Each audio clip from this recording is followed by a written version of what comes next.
आर्हत वाङ्मय में कहा गया है, पुरिसा अत्तानमेव अभिनिगिद्ध एवं दुःखापमुख्यसि। जीवन में कई बार दुख भी आ जाते हैं और हमारी दुनिया में दुख भी हैं।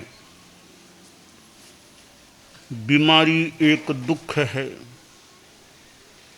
मृत्यु भी एक दुख का प्रसंग होता है और जन्म भी एक दुख का प्रसंग, बुढ़ापे में भी दुख हो सकता है। तो यूं अनेक दुख हैं और आदमी दुखों से छुटकारा पाना भी चाहता है कि दुख मुक्त जीवन हो, सुखी जीवन हो, मैं सुखी बनूं। और भारतीय साहित्य में, धार्मिक साहित्य में मोक्ष निर्वाण की बात आती है, वह तो परम सुख की स्थिति है। कई महापुरुष हुए हैं जिन्होंने विशेष साधना की है और एक परम सुख, आत्मा की जो परम अवस्था है उसको वे प्राप्त हो गए, यानी निर्वाण या मुक्ति या मोक्ष को प्राप्त हो गए। तो वह तो परम सुख की बात है। हम इस जीवन में क्या करें और क्या न करें जिससे इस जीवन में भी अच्छे रह सके और आगे भी अच्छा रह सके। एक सिद्धांत है पुनर्जन्मवाद का कि इस जीवन के बाद पुनर्जन्म भी होता है जब तक मोक्ष न हो जाए, और इस जीवन से पहले भी कहीं हमारा जीवन था। यह पूर्व जन्म और पुनर्जन्म की बात आध्यात्मिक धार्मिक साहित्य में मिलती है। एक सिद्धांत हो गया कि आत्मा एक शाश्वत तत्व है। शरीर और आत्मा, ये दो चीज़ें हमारे जीवन में हैं। तो शरीर तो टेम्परेरी है, विनाश धर्मा है। हर आदमी एक दिन जन्म लेता है और एक दिन वह विदाई भी ले लेता है। ये हर आदमी के लिए है। ऐसा नहीं कि कोई बड़े आदमी को छूट है कि वो कभी मरेगा नहीं। बड़े से बड़ा आदमी और छोटे से छोटा आदमी जो भी दुनिया में जन्म लेता है, कभी न कभी उसका अवसान भी होता ही होता है। कितना ही बढ़िया भोजन कर लो, कितनी बढ़िया से बढ़िया दवाइयाँ ले लो, कहा गया स्वर्ण भस्म के खाने वाले इसी घाट पर आए, दाने बीन चबाने वाले इसी घाट पर आए, गगन ध्वजा फहराने वाले इसी घाट पर आए, बिना कफन मर जाने वाले इसी घाट पर आए। यह स्मशान घाट, मृत्यु का स्थान, सबको एक दिन अवसान को प्राप्त होना होता है। तो जब तक जीवन है उसे कैसे अच्छे ढंग से जिया जा सके। और जो पुनर्जन्म का सिद्धांत है कि इस जीवन के बाद फिर आत्मा रहेगी, तो यहाँ अच्छा आचरण करेंगे तो आगे भी अच्छे फल मिल सकेंगे। बुरे कर्म आदमी करता है तो बुरे फल मिल सकते हैं। भले का भला, बुरे का बुरा। भला करता है तो भला फल, बुरा करता है तो बुरा फल। धतूरा बोया है तो धतूरे का फल, आम बोया तो आम का फल। जैसा बोया वैसा मिलने वाला है। तो एक प्रश्न है कि दुखों से मुक्ति कैसे मिले। धर्मशास्त्र में कहा गया है कि अत्ताणमेव अभिनिग्रह, अपने आप का अभिनिग्रह करो, अपने आप का संयम करो, सेल्फ डिसिप्लिन, आत्मानुशासन रखो। यह सेल्फ कंट्रोल है, सेल्फ डिसिप्लिन है, अपना संयम है, अपने आप का निग्रह है। यह दुख मुक्ति का मार्ग है। अब अपने आप का निग्रह करना यानी अपने आप को पापों से बचाना। आज इतने विद्या संस्थान हैं, विद्यालय हैं, महाविद्यालय कॉलेज भी हैं, विश्वविद्यालय भी हैं। दुनिया में जगह जगह देखें, भारत में देखो, जगह जगह कुछ कुछ दूरी के बाद कहीं आसपास इधर उधर विद्यालय मिल जाते हैं। कहीं कहीं कॉलेज भी हैं, विश्वविद्यालय भी हैं। तो कितने शिक्षा संस्थान हैं। कहीं कोई गुरुकुल के रूप में कुछ चलते होंगे। तो ये विद्या संस्थान, शिक्षा संस्थान हैं। यहाँ ज्ञान जो दिया जाता है, भूगोल, खगोल, गणित, विज्ञान आदि कितने विषय पढ़ाए जाते होंगे। और इनके साथ साथ कुछ धर्म के या अध्यात्म अच्छे संस्कारों की शिक्षा भी दी जाती होगी, दी जानी चाहिए कि कैसे वो सेल्फ डिसिप्लिन बच्चों में, विद्यार्थियों में आ सके। हमारे यहाँ एक जीवन विज्ञान, साइंस ऑफ लिविंग के नाम से वो खासकर विद्या संस्थानों के लिए है कि कैसे बच्चों में एक अच्छा सेल्फ डिसिप्लिन और अच्छा संस्कार आ सके। कि और विषय पढ़ते हैं, थोड़ा ये सेल्फ कंट्रोल का, योग, ध्यान, धर्म, थोड़ा थोड़ा ये भी उनमें अभ्यास हो, अच्छे संस्कार आए, ईमानदारी, नैतिकता, अहिंसा, नशा नहीं करना, ये संस्कार भी रहें, वे बुराइयों से बचें। तो यह एक महत्वपूर्ण विषय है कि आज विद्यार्थी हैं, बच्चे हैं, जो एक देश का, परिवार का, समाज का भविष्य हो सकते हैं, वे कैसे अच्छे रहें। एक कोई प्राचीन काल जैसी या प्राचीन काल की बात है। एक विद्यालय था जहाँ एक ही गुरुजी थे, अकेले गुरुजी, कई वो गांव के बच्चे आते, वो पढ़ाते हैं। अकेले शिक्षक, एक शिक्षक, बाकी गांव के बच्चे आ जाते, 3-4 घंटा गुरुजी उनको पढ़ा देते। वो संस्कृत भी पढ़ा देते, ज्योतिष और ऐसे कई चीज़ें पढ़ा देते।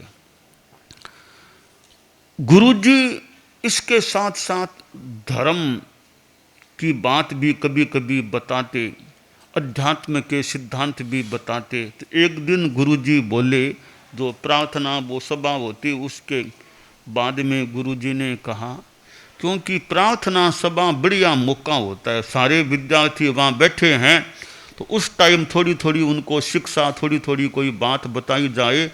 तो एक तो अलग अलग कक्षा में बैठे हैं, वो भी ठीक है। एक साथ 400-500 विद्यार्थी बैठे हैं, 3 जितने भी हैं, प्रार्थना हो गई, 5 मिनट 7 मिनट थोड़ी देर उनको कोई धर्म, जीवन की शिक्षा, कुछ योग, ध्यान। एक तो कोई संप्रदाय की बातें कि जैन धर्म को पढ़ाओ, कि बौद्ध को पढ़ाओ, वो एक अलग चीज़ है। एक जीवन विज्ञान, जीवन के लिए अच्छी चीज़ें, वो बातें उनको बताना। तो गुरुजी ने एक बार वो धर्म की बात बताई कि देखो, धर्म का सिद्धांत है कि परमात्मा होते हैं, वो परमात्मा सबको देखते हैं, सब जगह देखते हैं। परमात्मा से छिपकर हम कुछ भी काम नहीं कर सकते। हम कहीं चले जाएं, परमात्मा हमको सबको देख लेते हैं। तो ये परमात्मा सब जगह है, सबको देखते हैं, हर समय देखते हैं। इसलिए कोई बुरा काम छिप करके भी हमें नहीं करना चाहिए। ये गुरुजी ने शिक्षा दी, धर्म का सिद्धांत बताया कि परमात्मा सबको सब जगह सदा देखते हैं। बच्चों ने बात सुन ली। कई दिन बीते। गुरुजी ने सोचा कि मैंने एक बढ़िया बात बताई बच्चों को भी, परमात्मा सबको सब जगह सदा देखते हैं, इसलिए बुरा काम छिपकर भी नहीं करना चाहिए। तो बच्चों ने मेरी बात को कितना आत्मसात किया, हृदयंगम किया या नहीं, ग्रहण अच्छी तरह किया या नहीं, थोड़ी परीक्षा करूं। एक तो परीक्षा वो लिखित कॉपी वो होती है, गुरुजी ने अपने तरीके से परीक्षा लेने का सोचा। तो कई दिनों बाद वो प्रार्थना सभा हुई तो सारे बच्चे स्कूल के वहाँ इकट्ठा थे। प्रार्थना संपन्न हो गई तो गुरुजी ने कहा, देखो बच्चों, एक तुम्हें जानकारी दे रहा हूँ। तुम्हें पता होगा मेरे एक बेटी है, पुत्री है।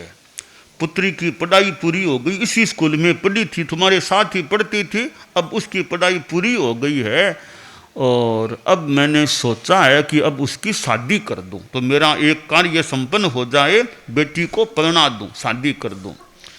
तो बेटी की शादी 1 महीने बाद ही वो मुहूर्त होने वाली है। तो देखो बच्चों, गुरु की बेटी होती है ना, वो तो विद्यार्थियों की बहन होती है। हाँ गुरुजी, सही बात है, आपकी बेटी हमारी बहन ही है, इसमें कोई शंका की बात ही नहीं है। वो हमारी बहन है, हमारी बहन की शादी होने वाली है। तो देखो, तुम्हारी बहन की शादी है तो अपनी बहन की शादी के लिए कुछ आर्थिक सहयोग करोगे। तुम जानते हो मेरे पास ज़्यादा पैसा तो है नहीं, तो तुम्हारी बहन है वो, तो जितना 5 रुपया, 4 रुपया, 2 रुपया कुछ पैसा लाओगे क्या, अपनी मुझे दे दो तो तुम्हारी बहन की शादी में काम आ जाए। हाँ गुरुजी, जरूर लाएंगे। तो कहा, एक बात है, तुम कल ही पैसा लेके आ जाओ, फिर मैं भी काम में लग जाऊं कहीं। पर एक बात का ध्यान रखना, पैसा लाओ अपने माता पिता के ओर के वो कोई अलमारी ओर से निकालो, कोई देखे नहीं तब पैसा निकालना है, कोई नहीं देखे तब पैसा निकालना, वो पैसा लाके मुझे कल देना है अगर दे सको तो। कहा ठीक है गुरुजी, हम देख लेंगे।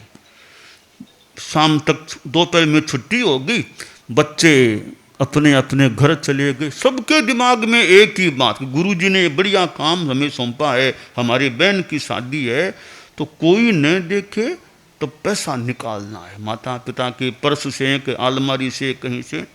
अब बच्चे इसी तो में, कब माता पिता दूसरे काम में हो या बाहर, तब पीछे से पैसा निकालना। ठीक है, अगला दिन आया और वो गुरुजी भी विद्यालय में आए, वो बच्चे भी आ गए, प्रार्थना हुई। तो गुरुजी बोले, बच्चों याद है ना कल मैंने क्या कहा था, अब तुम्हारी बहन की शादी के लिए पैसा लाए हो क्या? हाँ गुरुजी, लाए हैं। कि एक एक बच्चा क्रम से आओ, जो भी पैसे लाए हो ना, एक पैकेट में किसी खाम में डाल लो, ऊपर अपना अपना नाम लगा दो, फिर वो मेरे सामने टेबल है ना, यहाँ पैसा आते जाओ, रखते जाओ, आते जाओ, रखते जाओ, वापस वहाँ बैठ जाओ। बच्चे आते गए, एक के बाद आते, गुरुजी को प्रणाम भी कर लेते है, वो जो खाम थी, जो पैसा था, रुपया, वो टेबल पर रखते गए। यूं एक बच्चे के सिवाय सारे बच्चे आ गए, अपना अपना पैसा रख दिया। अंत में एक बच्चा ही बचा, वो बैठा रहा, आया नहीं। तो गुरुजी बोले, वत्स तुम आए नहीं, क्या पैसा नहीं लाए अपनी बहन की शादी के लिए? तब बच्चा उठा, निकट आया, बोला, गुरुदेव मैं तो नहीं ला सका। क्यों? और सारे बच्चे लेकर आए हैं, तुम क्यों नहीं लाए? क्या तुमको मौका नहीं मिला कभी कि माता पिता न देखे तब पैसा निकालना? कि गुरुजी ऐसा मौका तो मुझे मिल गया था, कि क्योंकि पिताजी तो बाहर गए हुए थे, वो दुकान में गए हुए थे, आए नहीं थे शाम तक। माताजी रसोई में वो काम में लगी थी, अंदर कमरे में कोई नहीं था, अलमारी खुली थी जहाँ पैसा वो रखे हुए थे। मैं अलमारी के पास तक चला गया, अलमारी को खोलने की सोच रहा था, तो मेरे दिमाग में एक बात आ गई कि गुरुजी ने क्या कहा है, कोई न देखे तब पैसा निकालना, वो पैसा मुझे दे सको तो देना। कई दिनों पहले गुरुजी ने कहा था कि परमात्मा सब जगह देखते हैं, सबको देखते हैं, उनसे छिपकर कोई काम नहीं कर सकते हम, वो सब जगह देखते हैं, सबको देखते हैं, सदा देखते हैं। तो गुरुजी ने कहा परमात्मा सब जगह देखते हैं तो मैं अलमारी खोलूंगा, पैसा निकालूंगा तो परमात्मा तो मुझे देख ही लेंगे। गुरुजी ने कहा था कोई न देखे तब पैसा निकाल के ला सको तो लाना। तो परमात्मा को तो मैं धोखा दे नहीं सकता, वो तो देखते ही हैं। इसलिए गुरुदेव मैं तो पैसा निकाल नहीं सका। गुरुजी को बहुत अच्छा लगा कि एक बच्चा मुझे अच्छा मिल गया कि जिसने मेरी बात को अच्छी तरह पकड़ लिया। फिर गुरुजी ने और बच्चों से कहा कि एक एक वापिस आओ, अपना अपना पैसा यहां से ले जाओ। देखो मैंने क्या कहा था, कोई न देखे तब पैसा निकाल कर ला सको तो लाना। तो क्या इस बच्चे ने देखो क्या कहा कि परमात्मा सब जगह देखते हैं, गुरुजी ने यह बात बताई थी, इसलिए यह बच्चा नहीं लेकर के आया। तो तुम क्यों लेकर के आए पैसा? कि गुरुजी हमने तो इतना ध्यान नहीं दिया, हमने बहन की शादी है तो कुछ तो देना ही चाहिए गिफ्ट में बहन के लिए, इसलिए हमने जैसे तैसे मौका देख करके पैसा निकाले। माता पिता ने नहीं देखा, यह बात पक्की है, माता पिता ने नहीं देखा तभी पैसा निकाला है। फिर आपने तो कहा कोई भी न देखे तब ला सको तो लाना। तो वो परमात्मा वाली बात हम तो दिमाग में रही नहीं, माता पिता थे नहीं कमरे में, तब निकाल के लेके आए। गुरुजी बोले सारा पैसा अपना अपना खाम संभालो, ले जाओ, जहां से लाए वहां वापिस रख देना, मुझे नहीं चाहिए पैसा। मुझे तो देखना था तुमने मेरी बात को कितना पकड़ा। तुम्हारी बहन की शादी मैं कर दूंगा, भले कम पैसों से कर दूंगा, पर यह पैसा मुझे नहीं चाहिए। अब यह एक शिक्षा अब गुरुजी ने प्रार्थना सभा में दे दी कि परमात्मा सब जगह देखते हैं, इसलिए छिपकर के भी बुरा काम हमें नहीं करना चाहिए। अब एक बच्चे ने इस बात को पकड़ा और उसने वो पैसा नहीं उठाया। तो ऐसे संस्कार बच्चों को दिए जाएं कि भी बुरे कामों से बचो। हमारा देश है, राष्ट्र है, परिवार है, समाज है, हम अच्छे बन कर के रहें, यानी बुरे यानी पाप करने से हम बचें। आज जो बच्चे हैं, आशा करें देश का भविष्य है, राष्ट्र का भविष्य है, समाज का भविष्य है, परिवार का भविष्य है। तो बच्चों में अच्छे संस्कार अगर आते हैं, उनका ज्ञान भी अच्छा हो, अच्छे विद्वान बन जाएं पढ़ लिख करके, और अच्छे संस्कार, अच्छे विचार उनके हो जाएं, ईमानदारी के विचार संस्कार हों, ये अहिंसा, बिना मतलब किसी प्राणी को, एक छोटे जीव जंतु को भी बिना मतलब तकलीफ नहीं देना चाहिए, एक कीड़े मकोड़े को भी मारना नहीं चाहिए बिना मतलब किसी को तकलीफ, एक कुत्ते को भी बिना मतलब लाठी से मारना नहीं चाहिए, सांप को भी जहाँ तक संभव हो सके कि मारना नहीं चाहिए, एक दूर भले छोड़ दें उसको, सांप को भी मारे नहीं जहाँ तक संभव हो सके। ऐसे अहिंसा के संस्कार है, ज़्यादा गुस्सा नहीं करना, लड़ाई झगड़ा फालतू किसी से नहीं करना, ये संस्कार यूँ बच्चों में आए और उनका ज्ञान अच्छा और आचार अच्छा। अगर आदमी को ज्ञान बढ़िया मिल गया, अच्छा अध्ययन हो गया, तो यह मान लें कि भाई ये हाफ आधा काम हो गया कि ज्ञान मिल गया। अब आधा काम है character, knowledge and character. Knowledge का 50% महत्व मान लें तो 50% महत्व करेक्टर का, आचरण उसके कैसे हैं। तो एक आदमी पढ़ लिख के विद्वान हो गया, परंतु वह धोखाधड़ी करने वाला है, बेईमान है, गुस्सा बहुत ज़्यादा है, लड़ाई झगड़ा करने वाला है, तो ज्ञान होने पर भी उसकी गरिमा कुछ कम रह सकती है। एक आदमी पढ़ा लिखा, मान लो बहुत ज़्यादा नहीं पढ़ा, फिर भी सामान्य पढ़ लिया, साथ में ईमानदार है, एक शांत स्वभाव का, मिलनसार है, तो उसकी वो आचरणों की गरिमा अच्छी रहती है। तो हमें आज ज्ञान से भी संपन्न और साथ में शील आचार से भी संपन्न ऐसे व्यक्तित्वों का निर्माण करने का यह प्रयास विद्या संस्थानों में होता रहे। और शिक्षक हैं उन पर तो बड़ी जिम्मेवारी, वो तो एक मानव राष्ट्र के भविष्य का निर्माण करने में अपना योगदान देने वाले हैं। तो शिक्षकों की कितनी बड़ी एक शक्ति है कि उनके द्वारा कितने विद्यार्थियों का ज्ञान और आचार के क्षेत्र में निर्माण हो सकता है। तो शिक्षक वर्ग का एक राष्ट्र के भविष्य के निर्माण में बड़ा योगदान हो सकता है। और एक अच्छे संस्कार, अच्छा ज्ञान जिनमें हों, ऐसे विद्यार्थी, ऐसे व्यक्तित्व तैयार हो जाएं, तो वह उनकी आत्मा के लिए भी और समाज, परिवार और राष्ट्र के लिए भी अच्छी बात हो सकती है।